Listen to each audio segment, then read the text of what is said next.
The Mystical City of God, The Conception, Book 1, Chapter 7. How the Most High gave a beginning to his works and created all material things for the use of man, while angels and men were created to be his people under the leadership of the incarnate Word. The cause of all causes is God, who created all things that have being. His powerful arm gave existence to all his wonderful works, ad extra, when and how he chose. The beginning and succession of the work of creation is described by Moses in the opening chapter of Genesis.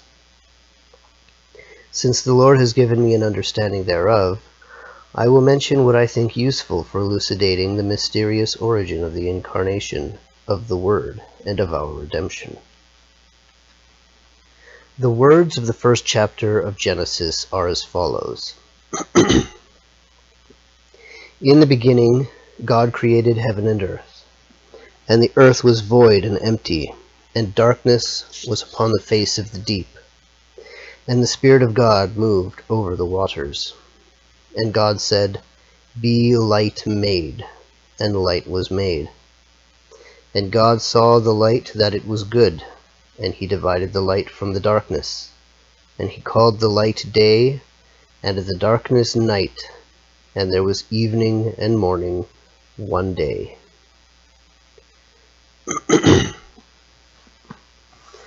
Of the first day, Moses says that in the beginning God created heaven and earth. Though he himself is immutable in being, the Almighty God, in calling creatures into existence, issued, so to say, forth from his own self, and gave to creatures a being of their own, in order that he might, as it were, rejoice in the works of his own hands, as being the perfect and adequate results of his operations. And before creating intellectual and rational creatures, desiring also the order of executing these works to be most perfect, he created heaven for angels and men, and the earth as a place of pilgrimage for mortals. These places are so adapted to their end, and so perfect, that, as David says of them, the heavens publish the glory of the Lord, the firmament and the earth announce the glory of the works of his hands. The heavens in their beauty manifest his magnificence and glory, because in them is deposited the predestined reward of the just. And the earthly firmament announced that there would be creatures and men to inhabit the earth, and that men should journey upon it to their Creator. Before he created them, the Most High wished to provide for them, and create that which is necessary for the attainment of their end, and for living in the manner ordained for them. Thus, all parts of the creation would be compelled, as it were, to obey and love their Maker and Benefactor, and by his works to learn of his holy name and of his perfections. Of the earth Moses says that it was void, which he does not say of the heavens. For God had created the angels at the instant indicated by the word of Moses. God said, Let there be light, and light was made. He speaks not here only of material light, but also of the intellectual or angelic lights. He does not make express mention of them, but merely includes them in this word, on account of the proclivity of the Hebrews to attribute divinity to new things, even of much greater inferiority than the angels. But the metaphor of light was very appropriate to signify the angelic nature, and mystically the light of their science and grace with which they were endowed at their creation. God created the earth conjointly with the heavens, in order to call into existence hell in its center. For at the instant of its creation, there were left in the interior of that globe spacious and wide cavities suitable for hell, purgatory, and limbo. And in hell was created at the same time material fire, and other requisites, which now serve for the punishment of the damned. The Lord was presently to divide the light from the darkness, and to call the light day, and the darkness night.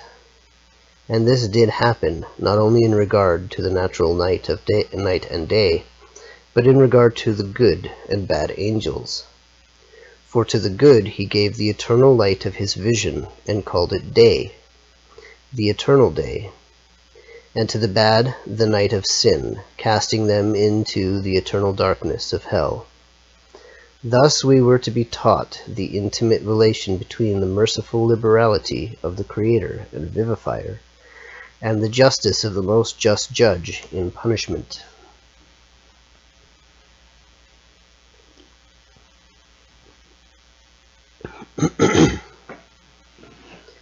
The angels were created in the empyrean heavens, and in the state of grace by which they might be first to merit the reward of glory. For although they were in the midst of glory, the divinity itself was not to be made manifest to them face to face and unveiled, until they should have merited such a favor by obeying the divine will. The holy angels, as well as the bad ones, remained only a very short time in the state of probation, for their creation and probation, with its result, were 3 distinct instants or moments, separated by short intermissions. In the first instant, they were all created and endowed with graces and gifts, coming into existence as most beautiful and perfect creatures. Then followed a short pause, during which the will of the Creator was propounded and intimated, and the law and command was given them, to acknowledge him as their Maker and Supreme Lord, and to fulfill the end for which they had been created. During this pause, instant or interval, Saint Michael and his angels fought that great battle with the dragon and his followers, which is described by the Apostle St. John in the 12th chapter of the Apocalypse. The good angels, persevering in grace, merited eternal happiness, and the disobedient ones, rebelling against God, merited the punishment which they now suffer. Although all this of the second instant could have happened in a very brief time on account of the subtle nature of the angels and the power of God, nevertheless, I understood that the kind consideration of the Most High permitted a certain delay, with the interposition of some intervals of time. He proposed to them the good and the bad, truth and falsehood, justice and injustice, divine grace and friendship, as opposed to sin and enmity with God. They were enabled to see eternal reward and eternal punishment, the perdition of Lucifer and of those that would follow him. His Majesty showed them hell and its pains. They saw it all, for by virtue of their superior and excellent nature, they understood the essence of other more qualified and limited creatures, so that, before falling from grace, they were clearly aware of the place of their chastisement. Although they did not know in the same manner the reward of glory, they had of it other knowledge, and besides, they had the manifest and express promise of the Lord. The Most High had therefore justified his cause, and proceeded with the greatest equity and justice. But as all this goodness and equity did not suffice to restrain Lucifer and his followers, they were chastised in their stubbornness and hurled into the depths of the hellish caverns, while the good angels were confirmed in eternal grace and glory. All this was consummated in the third instant, and thus it became truly manifest that no being outside of God himself is impeccable by nature, since the angel, who held such an exalted position and was adorned with so many great gifts of knowledge and grace, nevertheless sinned and was lost. What will become of human frailty if the divine power does not defend it, and if it forces God to forsake it. It remains to investigate the motive which urged Lucifer and his confederates to sin, and what was the occasion of their disobedience and fall. For this is the point to which I wanted to come.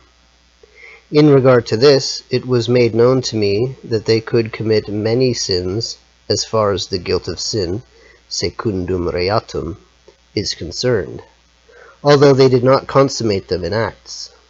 However, on account of those which they did actually commit freely, and of their own depraved will, they acquired the disposition to all bad acts, inducing others to commit and approving in others those sins which they could not commit themselves. Following the bad inclinations which from that time on filled Lucifer, he fell into a most disorderly self-love, which arose from the consciousness of being endowed with greater gifts and greater beauty of nature and grace than the other inferior angels. He tarried with inordinate pleasure in this consciousness, and thus self-satisfied, he became lax and remiss in the gratitude which was due to God as the sole cause of all that he had received. Turning again and again in admiration toward himself, he took pleasure in his own beauty and grace, attributing them to himself and loving them as his own. This disorderly self-love not only caused him to exalt himself on account of the superior virtues which he had received, but also induced him to harbor envy and covetousness for other gifts and for excellences not his own. Then, because he could not attain them, he conceived a mortal hatred and indignation against God, who created him out of nothing and against all his creatures. Hence arose the disobedience, presumption, injustice, infidelity, blasphemy, and perhaps also a certain kind of idolatry, for he coveted for himself the adoration and reverence due to God. He blasphemed the divine magnificence and holiness. He failed in the trust and loyalty due to him. He plotted to destroy all the creatures, and presumed to be able to do all this and much more by his own power. Thus his pride ascends continually, and perseveres, though his arrogance is greater than his strength. For in this he cannot increase, and in sin one abyss calls the other. The first angel who sinned was Lucifer, as is described in the 14th chapter of Isaiah. He induced others to follow him, and therefore he is called the prince of the demons, not on account of his natural gifts, for these would not secure to him that title, but on account of his guilt. Those that sinned were not all of one order or hierarchy, but among all hierarchies there were many who sinned. It is proper that I also explain what was made known to me concerning the kind of honor and excellence which Lucifer aspired to and envied. As in the works of God there is measure, number, and weight, his providence decided to show to the angels, immediately after their creation and before they could incline to diverse ends, the purpose for which he had created them with such an exalted and perfect nature. Of all this I obtained the following information.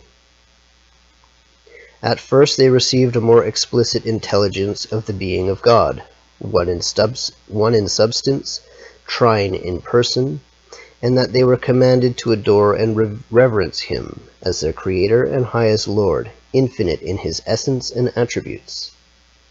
All subjected themselves to this command and obeyed it, but with a certain difference.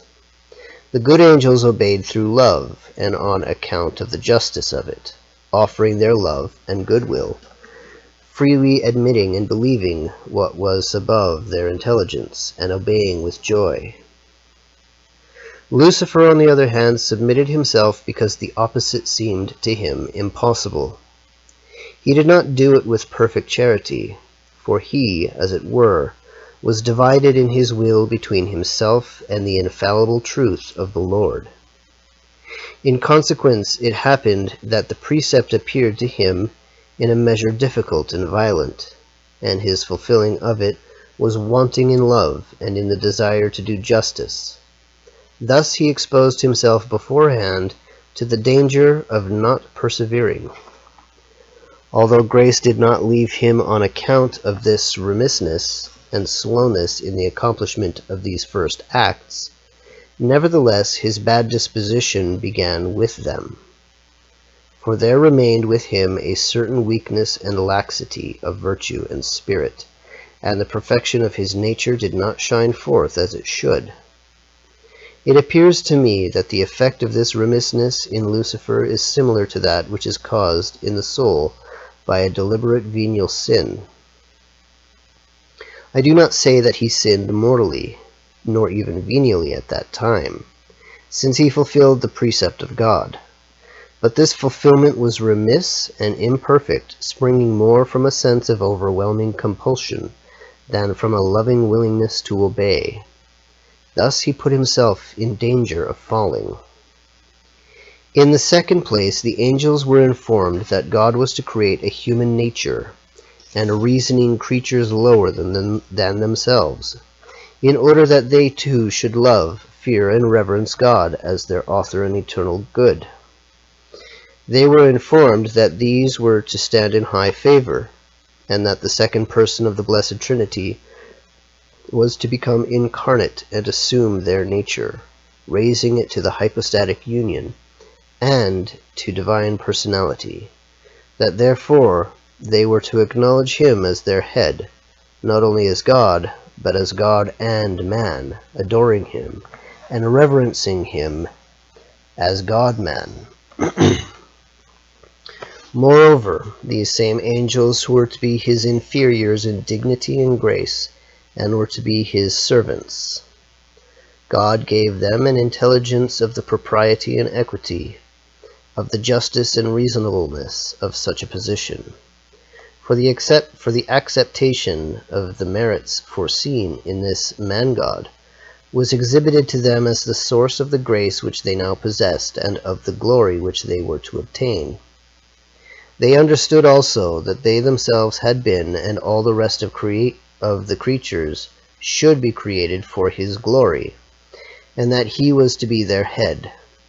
All those that were capable of knowing and enjoying God were to be the people of the Son of God, to know and reverence him as their chief. These commands were at once given to the angels. To this command all the obedient and holy angels submitted themselves, and they gave their full assent and acknowledgment with an humble and loving subjection of the will. But Lucifer, full of envy and pride, resisted and induced his followers to resist likewise, as they in reality did, preferring to follow him and disobey the divine command.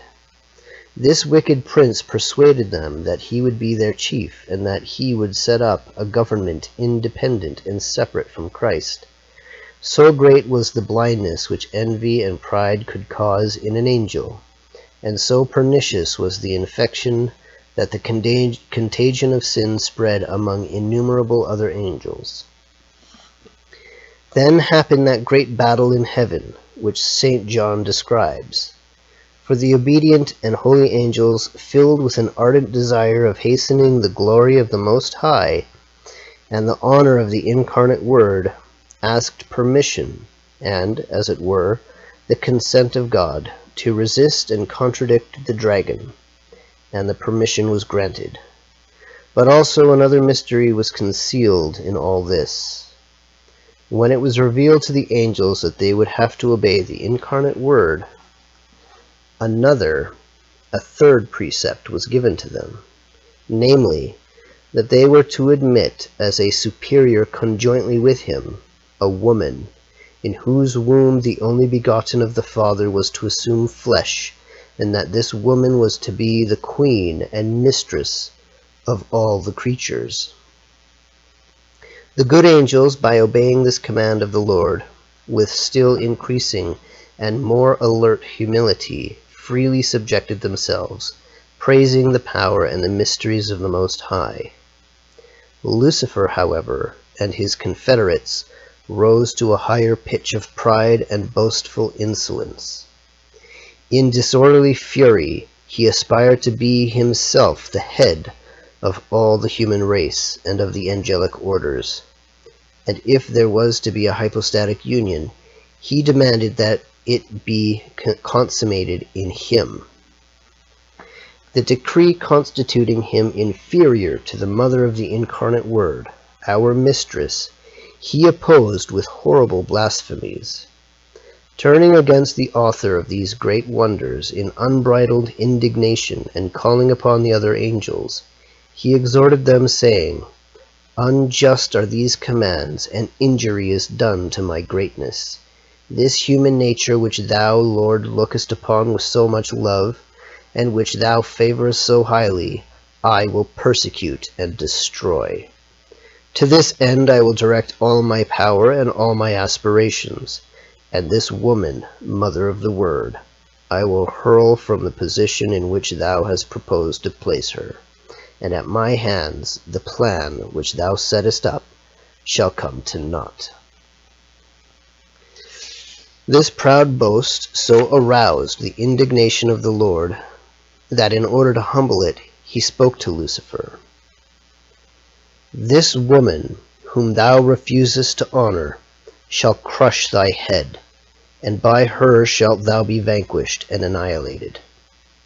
And if, through thy pride, death enters into the world, life and salvation of mortals shall enter through the humility of this woman. Those that are of the nature and likeness of that man and woman shall enjoy the gifts and the crowns which thou and thy followers have lost." To all this the dragon, filled with indignation against whatever he understood of the divine will and decrees, answered only with pride and by threatening destruction to the whole human race. The good angels saw the just indignation of the Most High against Lucifer and his apostates, and they combated them with the arms of the understanding, reason, and truth. The Almighty at this conjuncture worked another wonderful mystery. Having given to all the angels a sufficiently clear intelligence of the great mystery of the hypostatic union, he showed them the image of the Most Holy Virgin by means of an imaginary vision. I speak here according to our way of understanding such things. They were shown the perfection of the human nature in the revelation of an image representing a most perfect woman, in whom the almighty arm of the Most High would work more wonderfully than in all the rest of the creatures. For therein he was to deposit the graces and gifts of his right hand in a higher and more eminent manner. This sign or vision of the Queen of Heaven and of the Mother of the Incarnate Word was made known and manifest to all the angels, good and bad.